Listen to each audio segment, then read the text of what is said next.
Good morning. Good morning. And welcome to Unity of Palmyra, where centered in love, we embrace a positive path for spiritual living. And in case you weren't clear before now, happy July 4th weekend. I know, subtle, right? Very, very subtle. So let's all take a nice, big, deep breath. Oh, as we become fully present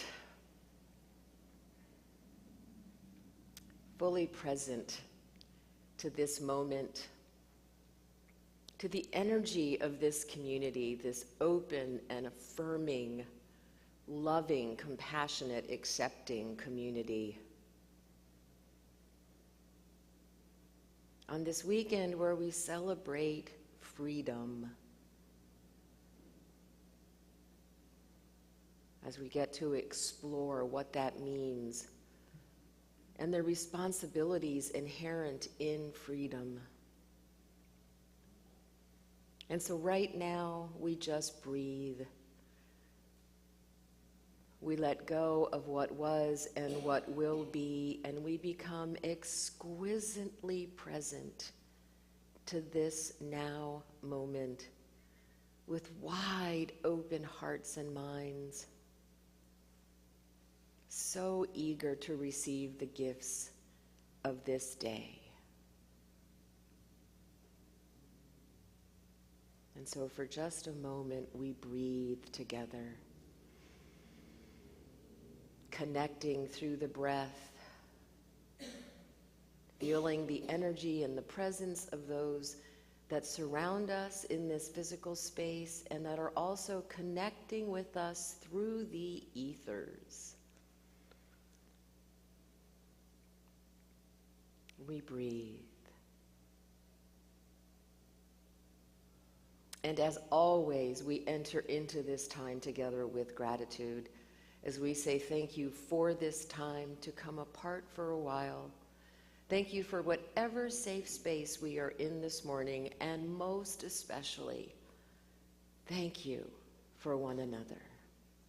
And so it is. And so this morning, in honor of July 4th, we are going to open with the song America the Beautiful. And like many of you, I've been seeing all sorts of posts and comments about so many of us struggling with America right now. And I get it. And yet, the promise of America is so beautiful. The values on which we were founded are so powerful. So as we sing just 3 verses this morning of America the Beautiful, let's hold that space in our hearts and minds for our country, for the potential for this country to be beautiful for everyone. Amen? All right, let's stand and sing.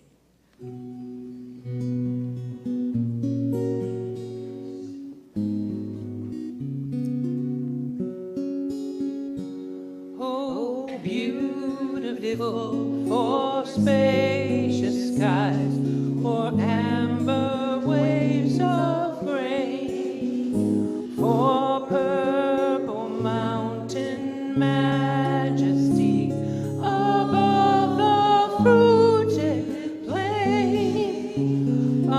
America, America, God shed His grace on thee.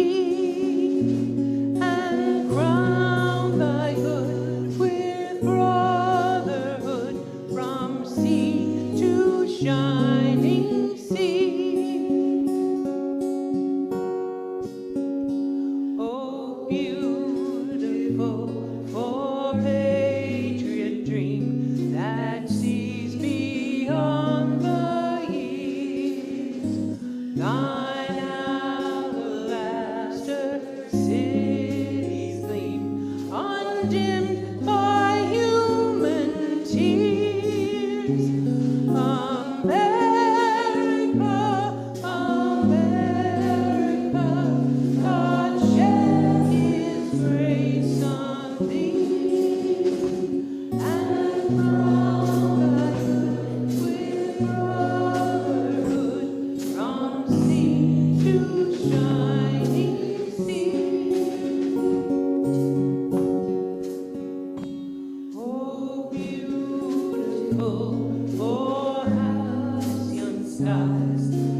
staying in that energy of what is possible. Let's share in our vision. Centered in love, we embrace a positive path for spiritual living. And our mission, wherever we are, we provide a welcoming community that inspires and encourages all who gather here through the teaching, sharing, and practice of universal spiritual principles. And one of the ways we practice those principles is to honor wherever you are in your journey and on your journey. So during this time of hugs and handshakes, if you want a hug, we'll bring it on in. If you feel better about a handshake, just put out your hand and we will respect that. And if you want us to leave you completely alone, trust me, we understand. Just stay where you are and we will honor your alone space. Have a great time.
I'm in the right place at the right time. I am just where I'm supposed to be.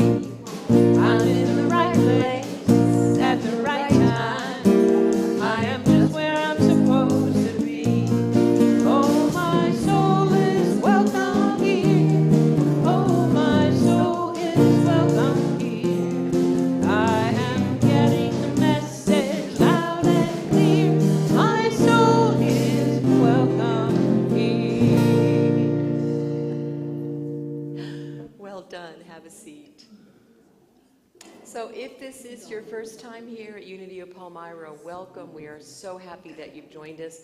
Please make sure that you get a welcome packet from one of our ushers, and also please do join us downstairs for fellowship this morning after the service. Our prayer chaplains today are Charles Lee and Helen Baker, and they are both in the sanctuary with us this morning, and they will be available on this side of the sanctuary after the service for anyone who would like one-on-one prayer. So some quick announcements. We have a rich, full July and August. Apparently we're back. So the pet blessing is next Saturday, July 9th at Heritage Park at 10 a.m. That's being led by Gwen and supported by several of our prayer chaplains. It's going to be absolutely wonderful. You can bring a live animal leashed or in a crate, or you can bring pictures of animals that you would like blessed. And they're also going to be doing memorials. So if you want to bring a picture of an animal that has passed, they're going to be blessing those that have crossed the Rainbow Bridge. And I know many of us have shared that experience. Our July social activism team meeting is going to be next Sunday the 10th, immediately following the service, and that is both in person and Zoom. So if you can't be here, they will Zoom you in, and those links to that Zoom are in the weekly email. Our hug meeting is going to be Sunday, July 17th, immediately following the service during fellowship, and then following that at 1 o'clock is the beading workshop led by Holly Dietz and Country. That's going to be downstairs in Holy Grounds. And then beginning August 3rd is Gwen's class based on the book Do Greater Things, and that's called Following in Jesus' Footsteps by my friend Felicia Searcy. So that should be awesome. And that is going to be Zoom, so you can join that class via your living room or dining room table. And then that following weekend, August 5th and 6th, is Source of Light. And I'm not even going to go into the rest of August. We'll get there at some point. Suffice it to say, it's a rich, full summer, and you have many opportunities to participate in the life of this community. So, Sherry, would you like to read the daily word? The word for today is free. Living from my Christ nature sets me free. As a spiritual being, I am always free. I remember this at those moments I feel at the mercy of an unpredictable world. While I may not be able to control what happens around me, I can take comfort knowing I don't need to. I am free to choose my response, but even more, I am free to meet life from my divinity, the breadth of my spiritual power. In prayer, I claim divine ideas. I use my gift of imagination to envision the life I wish to live and the gift of will to make choices to bring it about. I speak affirmations to raise my consciousness and help create conditions for my highest and best outcomes to manifest.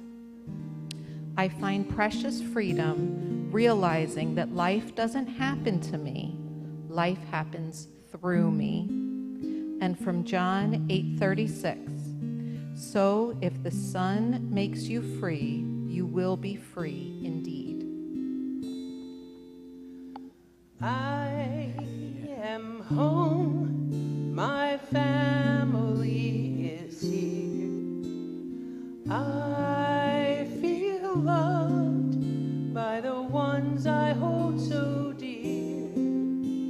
And when my family needs me, I promise to be there. And when I need my family, I'm lifted up in prayer. So this is the time of our service where we consciously enter into that time of prayer. We recognize that every thought, word, and action is prayer. This time is set aside to remember that consciously and mindfully, to focus body, mind, and spirit in prayer, to align and integrate our humanity and our divinity as Jesus taught us so masterfully.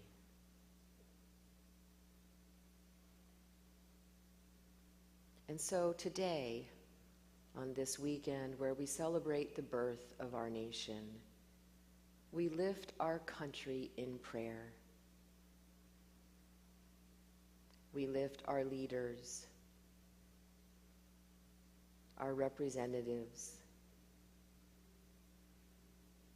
We lift our fellow citizens. We lift our local towns and cities and states. We lift them higher and higher and higher. We see wisdom prevailing. We see strength and courage prevailing.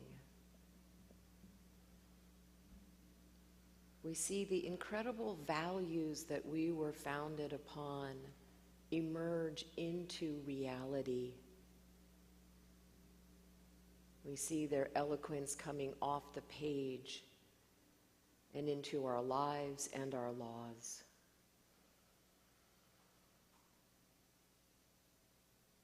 We envision a land and a world where everyone truly is created equal.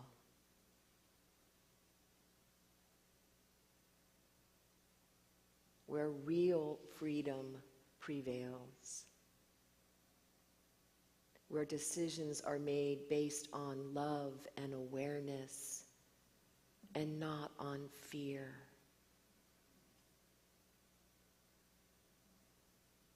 We hold all of these truths to be self-evident,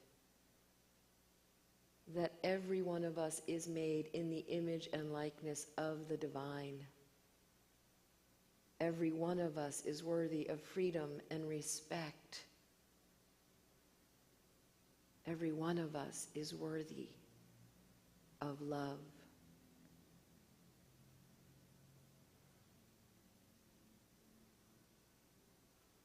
These are the truths we embrace.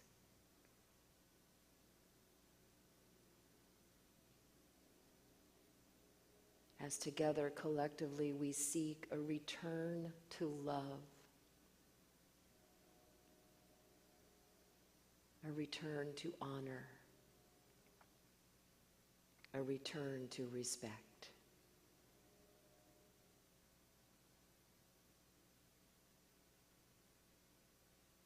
And as we wish this for our land, we wish it for our people. For those of us in this room today, those of us watching or listening today, those of us who disagree with us today, we extend love to all, for we are centered in love. We are welcoming of all, no exceptions.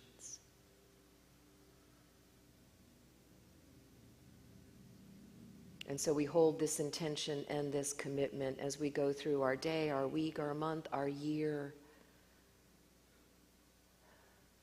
that we are capable of great and wondrous things.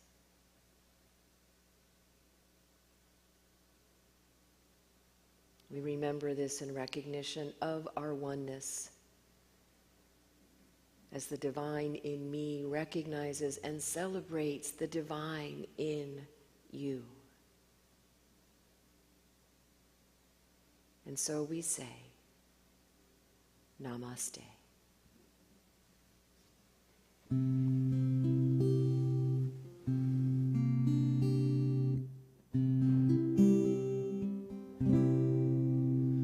The God in me beholds the God in you. Namaste. The God in me beholds the God in you. Namaste. You are beautiful. You are whole. You are beautiful. You are whole.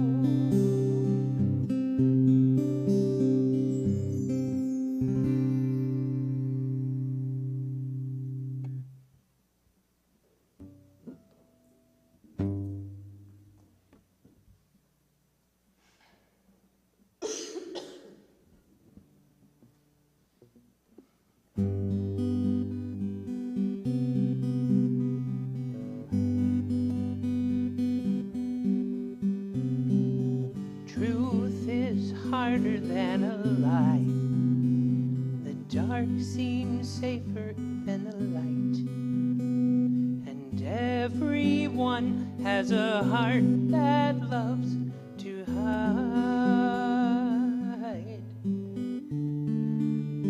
I'm a mess and so are you. We'll build walls that nobody can get through. Yeah, it may be hard, but the best thing we could ever do.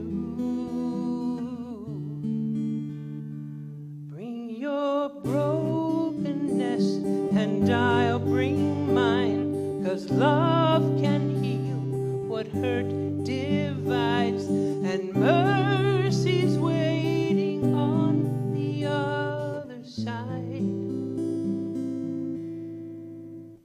If we're honest,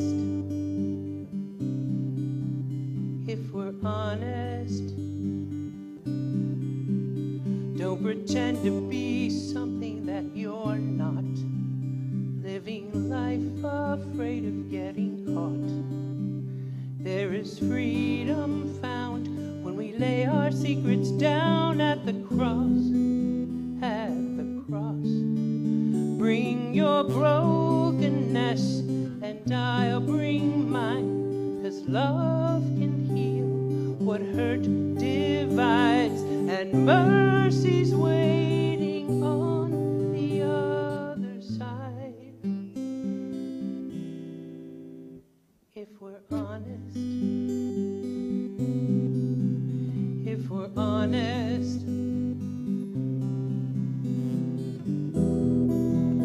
it would change our lives, it would set us free. It's what we need to be.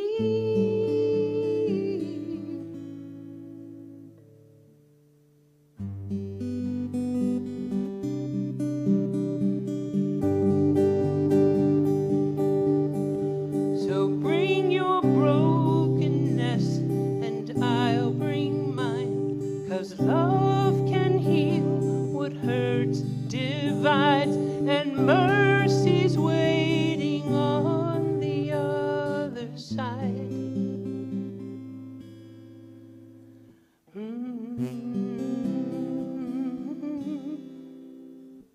If we're honest,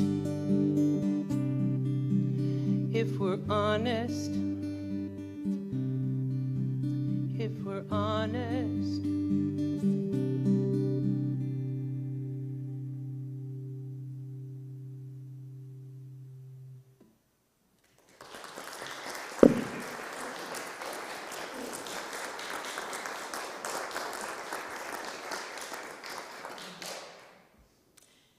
So, July is going to be a month based on the 4 agreements. This year, when I was planning the year, and I've learned over the last couple of years to hold those plans very lightly, what I wanted to do this year was kind of get back to basics and the importance of practice. So that's why we did our contemplative crochet, which is all about practice, contemplative practices, and then we went right into essential spirituality, which was the 7 central practices of all of the major faith traditions. And today we're going to be starting our series based on Don Miguel Ruiz's The 4 Agreements, which again is all about practice. In this case, becoming clear about and practicing the agreements that we make.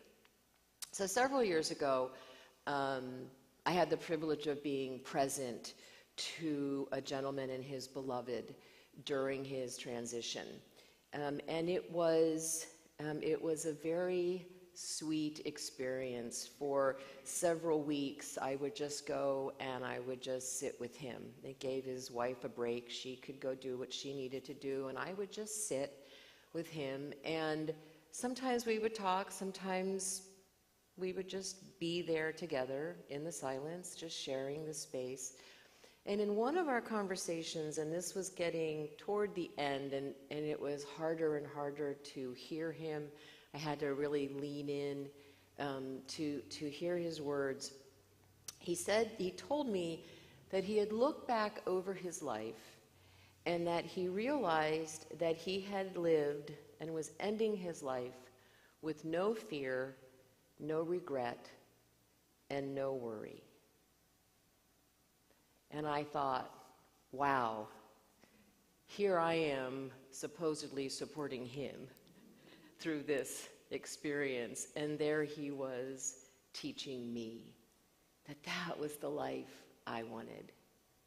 A life where I could end it with no fear, no regret, and no worry, and just as importantly, live it with no fear, no regret, and no worry. So in my personal experience, and I have been studying this book since it came out in 1997, when we are willing to truly examine the agreements that we have made in our life and embrace these 4 agreements, we are laying the foundation for that life of no fear, no regret, and no worry.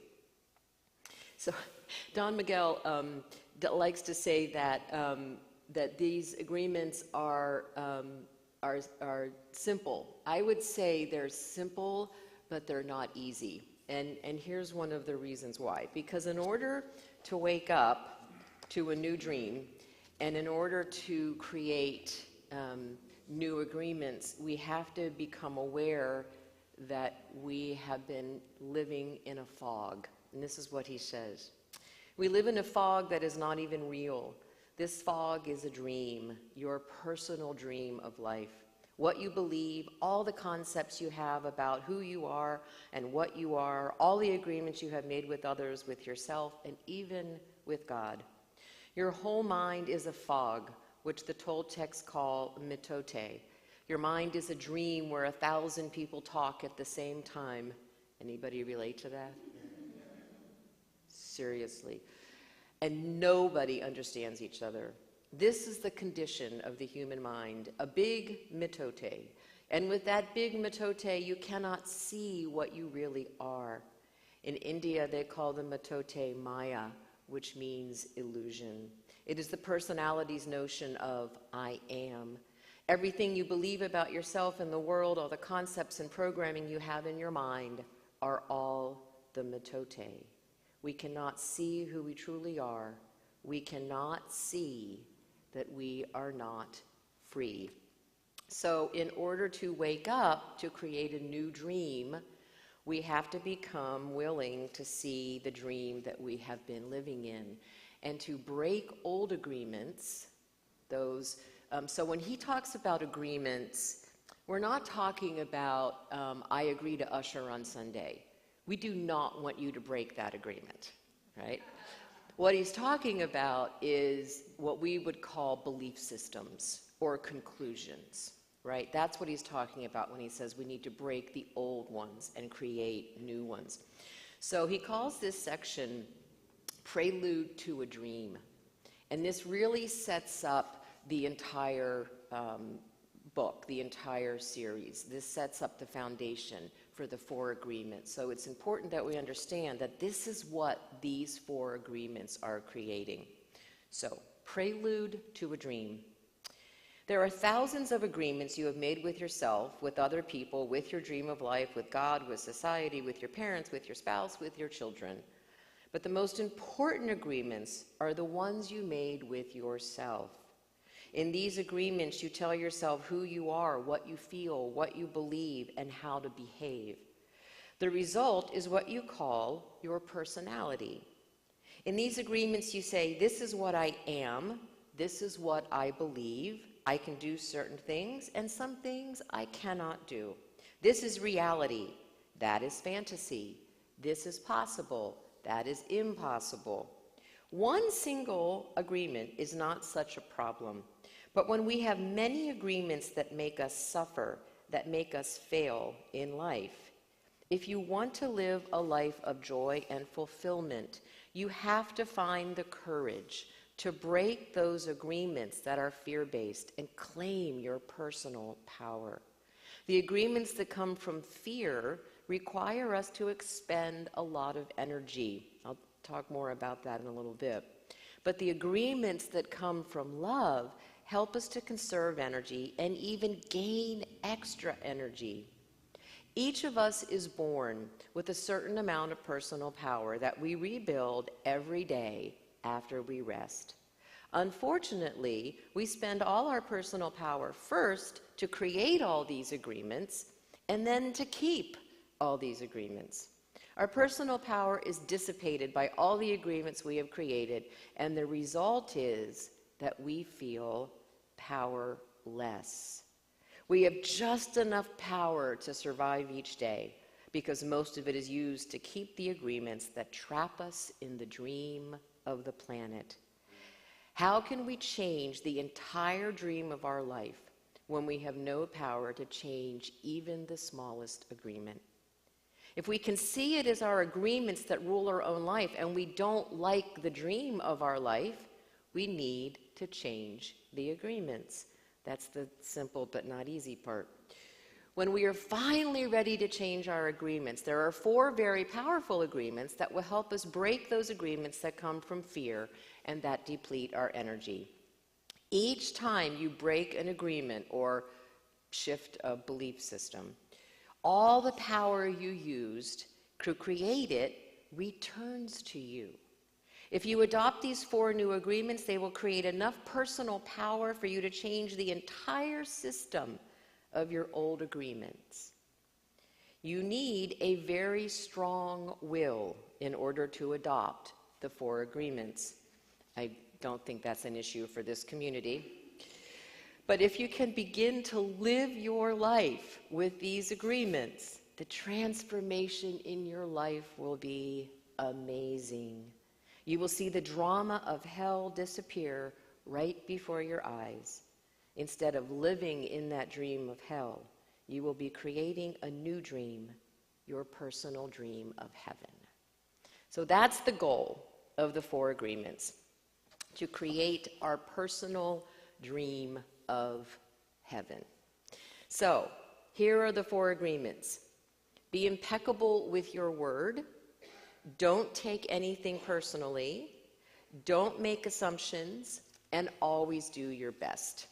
So we're going to start today with the very first agreement, and that is be impeccable with your word.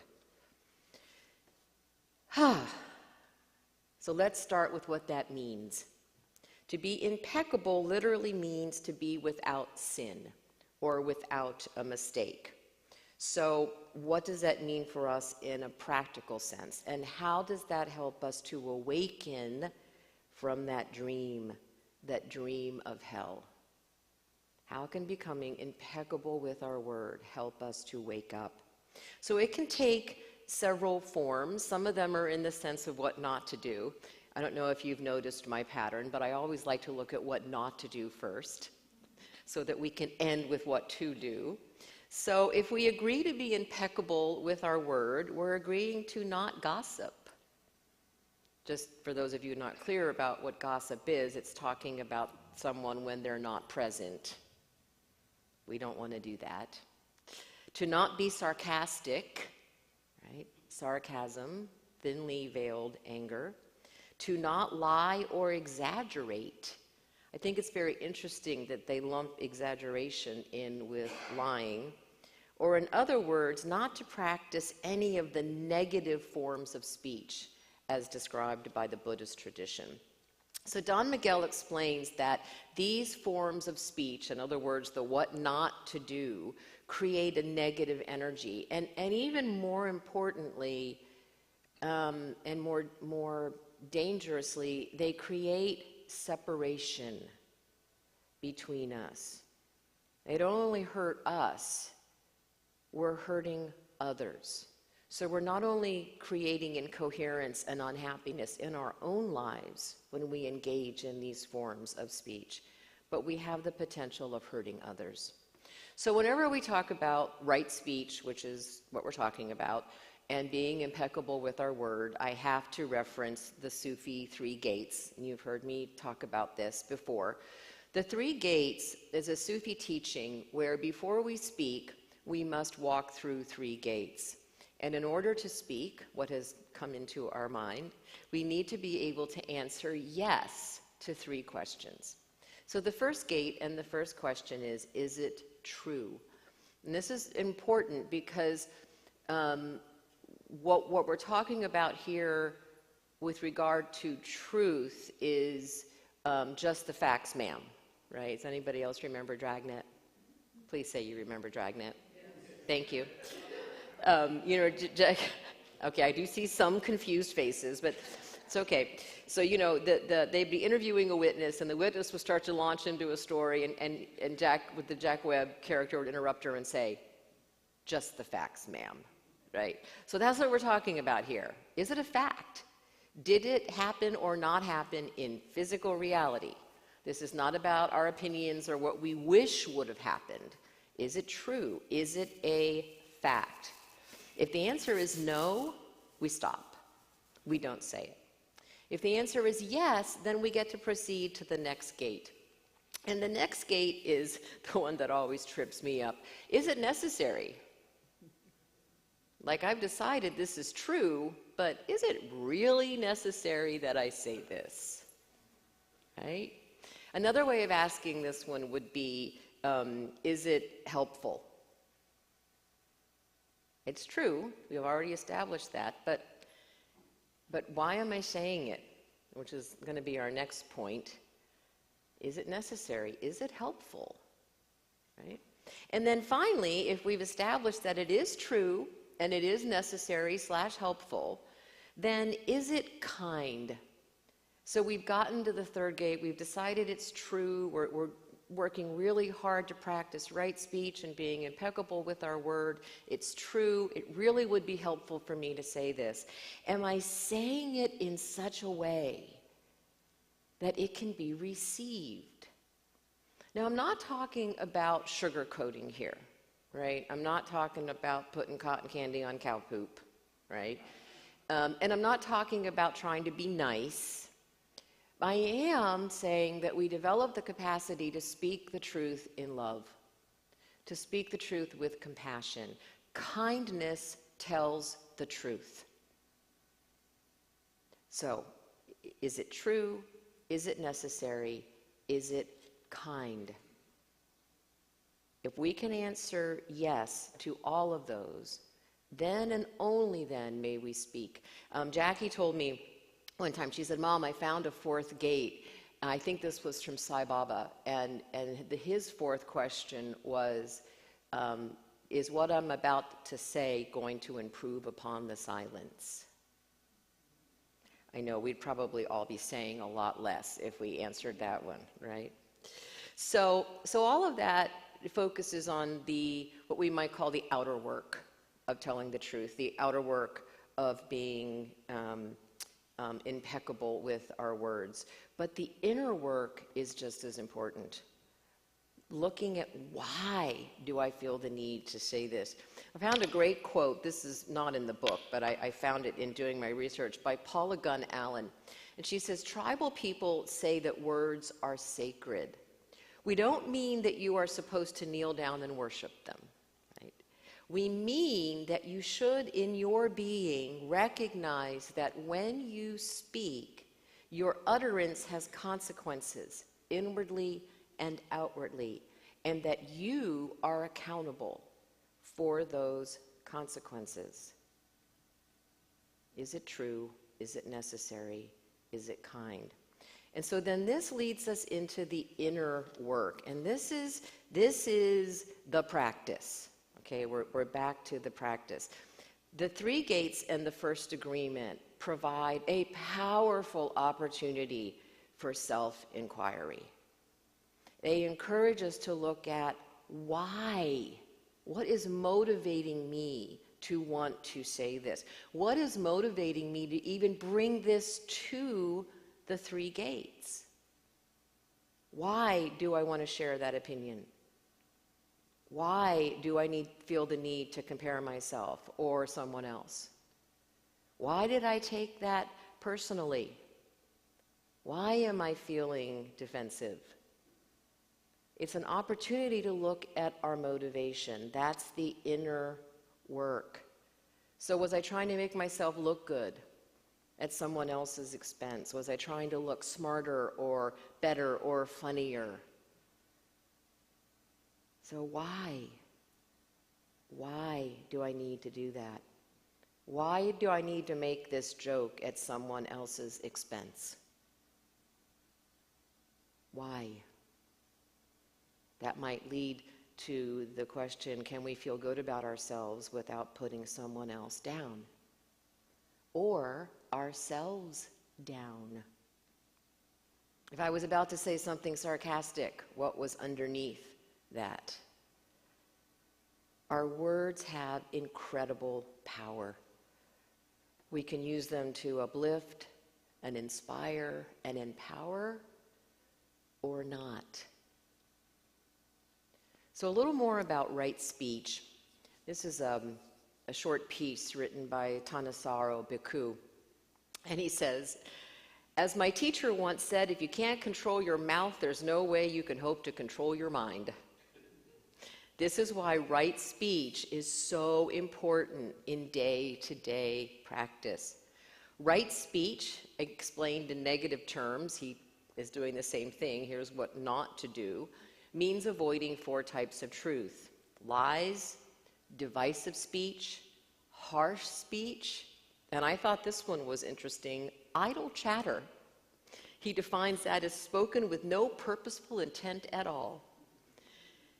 He goes on to say, notice the focus on intent. And this is what we were just talking about. This is where the practice of right speech intersects with the training of the mind.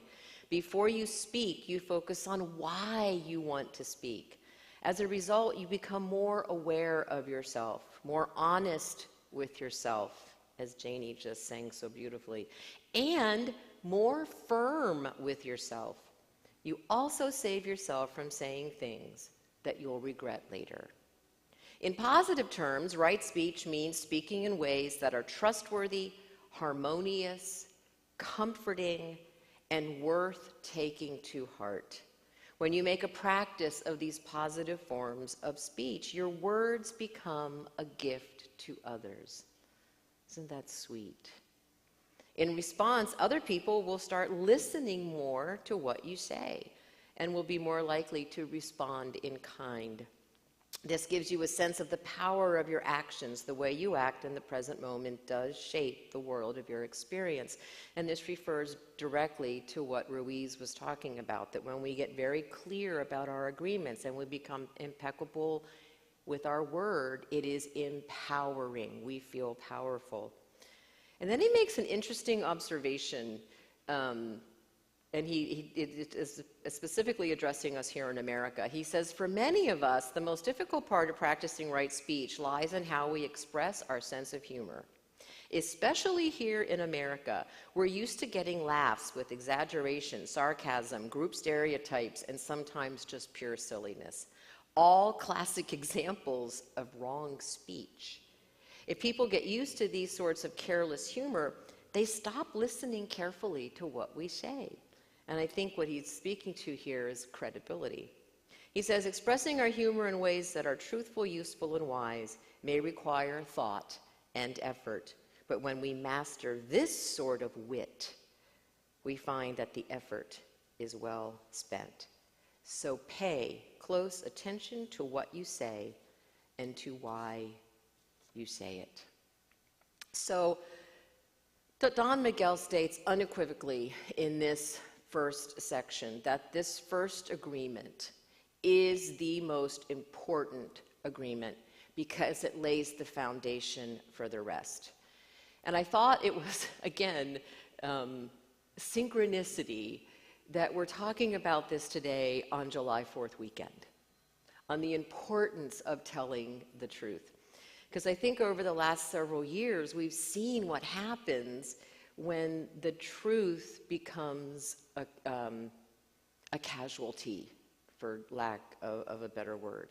Because when truth is lost, integrity is lost, and credibility is lost.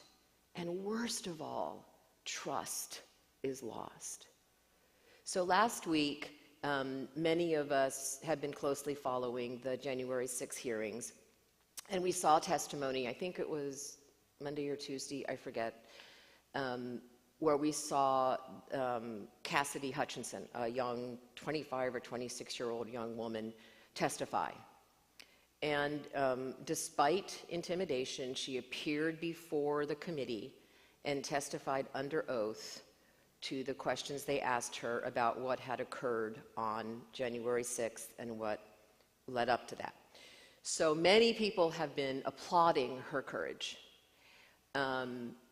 which I truly believe is well earned. And at the same time, I can't help but observe that she is receiving accolades for doing what should be the norm, which is telling the truth. Because when the truth becomes the exception, we all suffer. there can be no freedom without truth. So when our kids were growing up, we really encouraged them to tell the truth. We were like, look, yeah, even if you get in trouble, you're going to get in a lot less trouble if you don't try to cover it up, okay?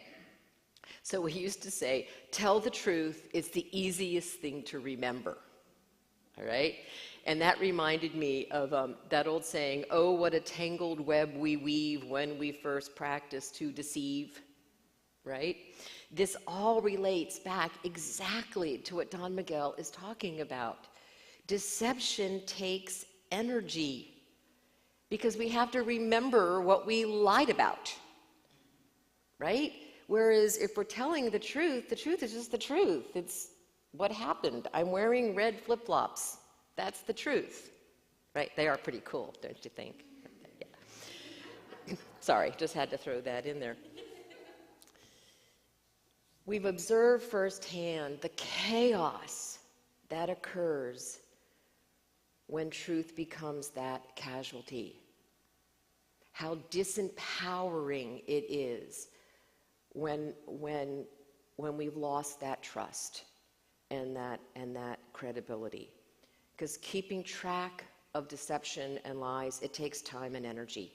Just like trying to keep agreements that we have outgrown.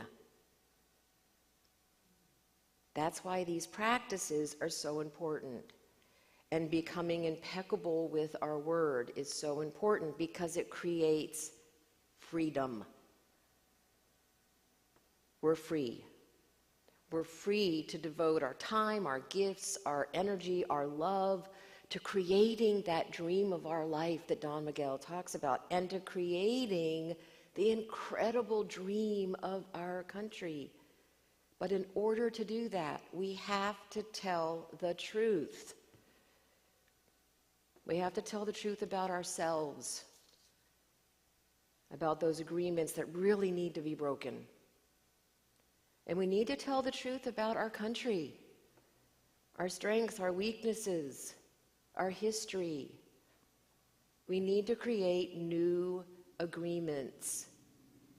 And we need to acknowledge that there are many in our country who are not yet free.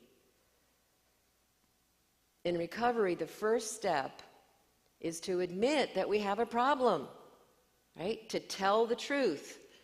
And we don't tell that truth in judgment or condemnation. There's no shame. It's just, this is this. We have a problem.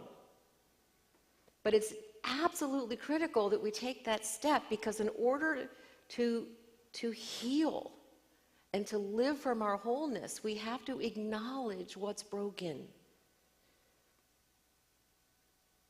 And the same is true for our country. We have problems, and we need to tell the truth about that.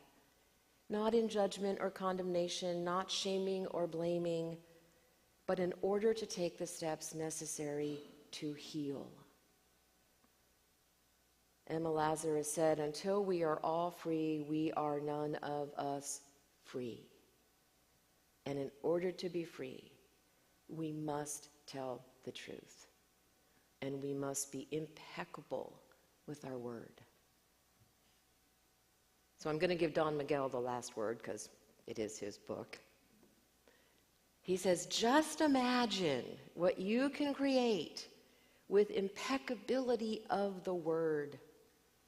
With the impeccability of the word, you can transcend the dream of fear and live a different life. You can attain the kingdom of heaven from this one agreement. Be impeccable with your word. Okay, I have to give Jesus the last word. Sorry, Don Miguel. When he said, you will know the truth, and the truth will set you free. Amen? Amen. All right. Let's take that into meditation.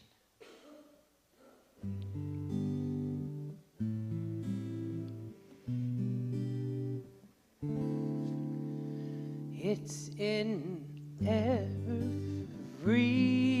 one of us to be Find your heart, open up both your eyes. We can all know everything without ever knowing why. It's in every one of us, by and by.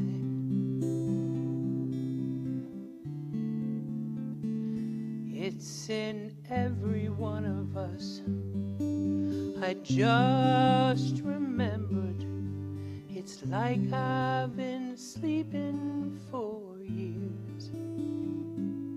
I'm not awake as I can be, but my seeing is better. I can see through the tears. I've been realizing that I bought this ticket and only seeing half of the show. There is scenery and lights and a cast of thousands who all know what I know, and it's good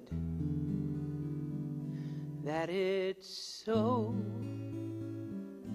It's in every one of us to be wise.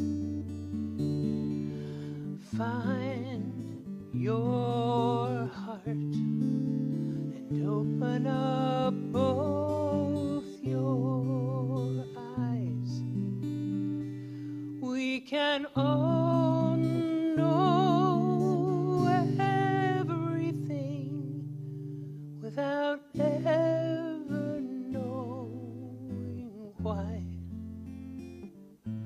It's in every one of us, by and by.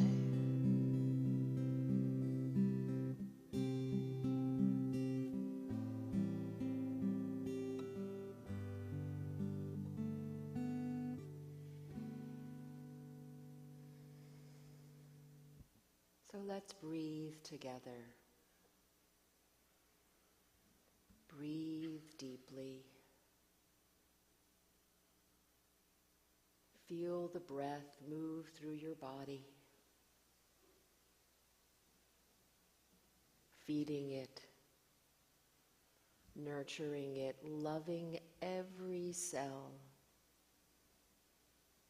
As the air flows through,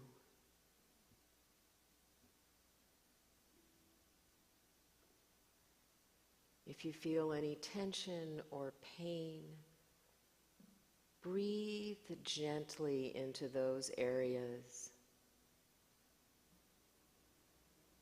and feel yourself relax and soften and open.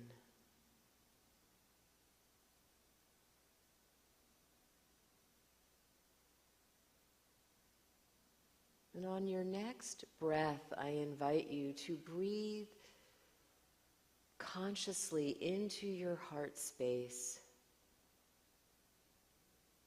into that area surrounding your heart.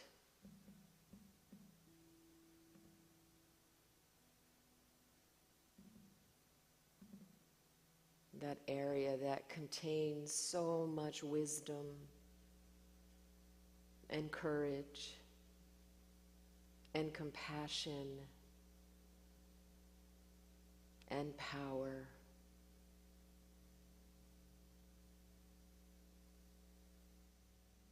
We breathe into this space until we feel those qualities flowing from us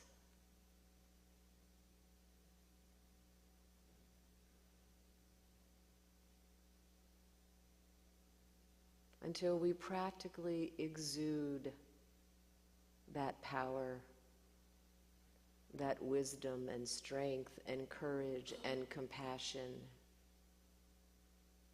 sharing ourselves with those around us.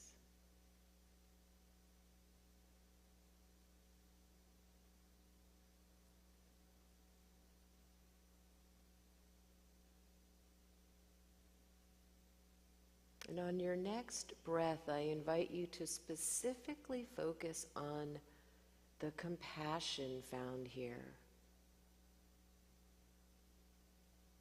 the gentleness,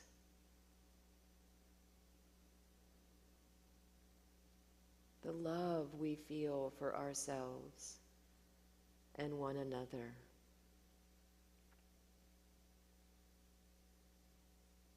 And into that space of compassion,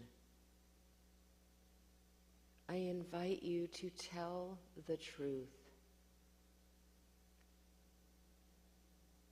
Is there an agreement, a belief, an idea, an opinion that no longer serves you?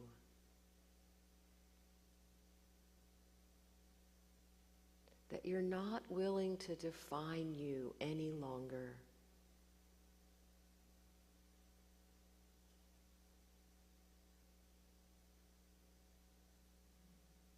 That's no longer who or how you want to show up in the world.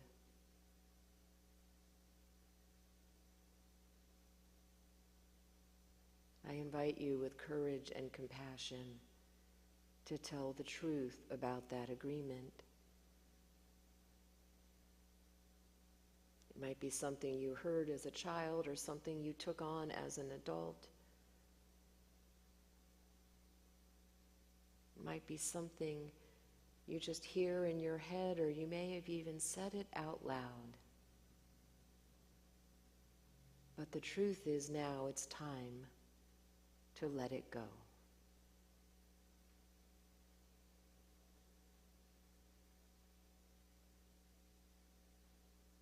To create a new agreement based on who you are now, based on how wise and loving and compassionate and strong and courageous you are right now.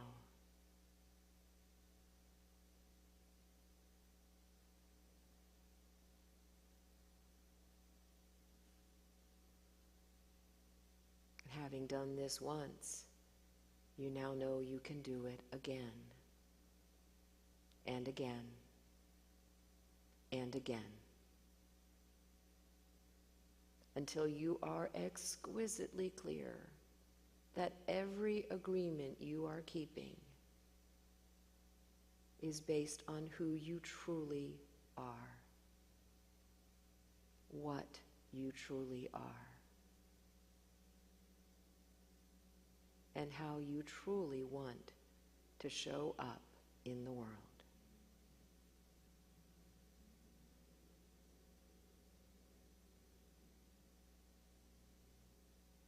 It's in every one of us to do this work.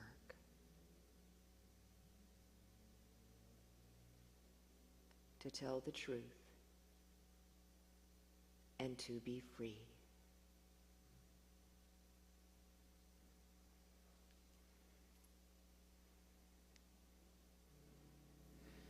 It's in every one of us, sing with me, to be wise. Find your heart, open up both your eyes. We can all know everything without ever knowing It's in every one of us, by and by. It's in every one of us, by and by. Oh, that was wonderful. So this is the time of our service where we get to express our gratitude for your ongoing generosity in support of this community and everything that we stand for our presence here, our presence of love and compassion and acceptance in this wonderful outer community. If you are watching online and anything that has happened today has empowered or inspired you, I encourage you to click on that donate button and support the very important work of this community. And for everyone who contributes to Unity of Palmyra, thank you.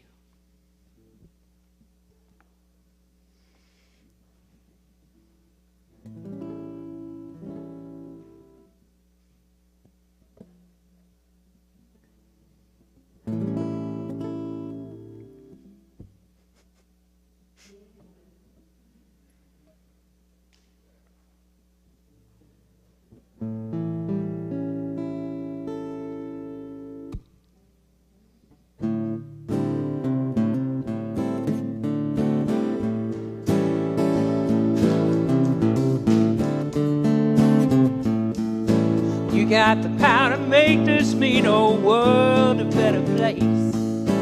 You got the power to make this mean old world a better place.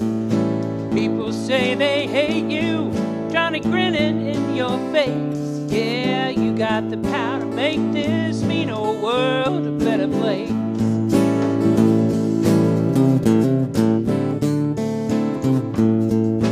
Before you can have a friend, you got to be one.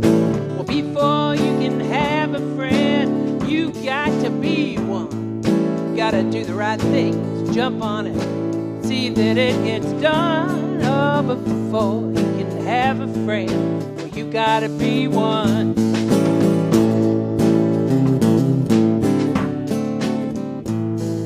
Well, everything's gonna change, everything but the truth.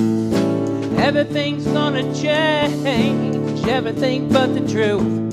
God's not playing games, he's taking names, he is bulletproof. Oh, everything's gonna change, everything but the truth. You gotta make the most of what equipment you got. Yeah, you gotta make the most of what equipment you got. Don't sit around complaining, trying all the time, 'cause you don't have a lot. Yeah, you gonna make the most of what equipment you got.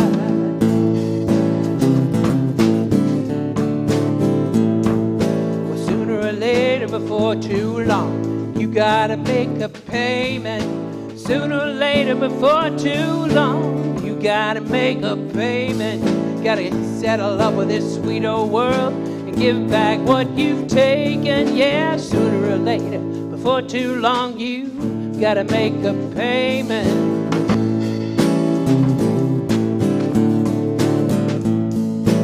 Everything's gonna change, everything but the truth. Yeah, everything's gonna change, everything but the truth. God's not playing games, he's taking names, he is bulletproof. Everything's gonna change, everything but the truth.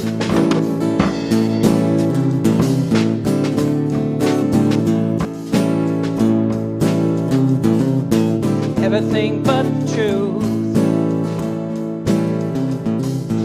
Everything but the truth. Everything but the truth.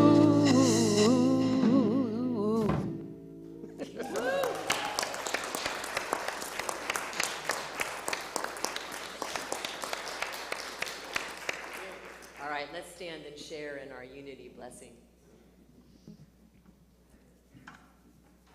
Together, we love you, we bless you, we appreciate you, and we behold the Christ in each and every one of you. And everybody turn around and wave to our beloveds watching us online. All right, and it is Birthday Sunday. Okay, this is a really long list. All right. Yeah. Happy birthday to you. Happy birthday to you. Happy birthday, Ben, Helene, Charles, Carrie, Vicky, Owen, Cassie, Stephanie, Linda, and hey. Happy birthday to you and many more. Woo! Did it! We got a lot of July birthdays. All right, let's sing the peace song.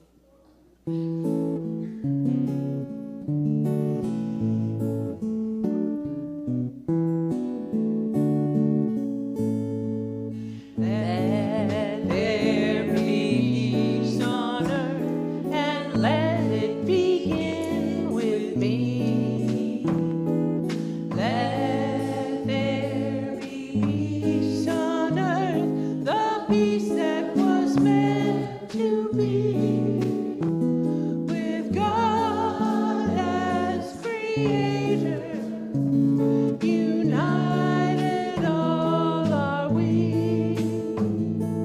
Let us walk with each other in perfect harmony. Let peace begin with me. Let this be the moment now. With every step I take, let this be my joyous vow. To take each moment and live each moment in peace eternally. Let there be peace on earth, and let it begin with me.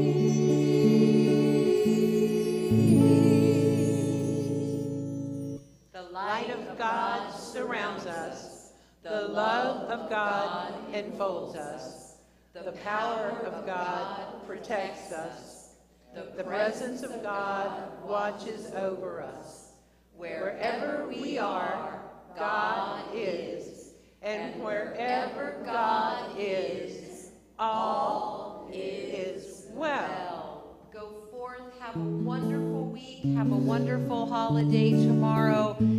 Tell the truth and be free. Amen. And join us for fellowship downstairs.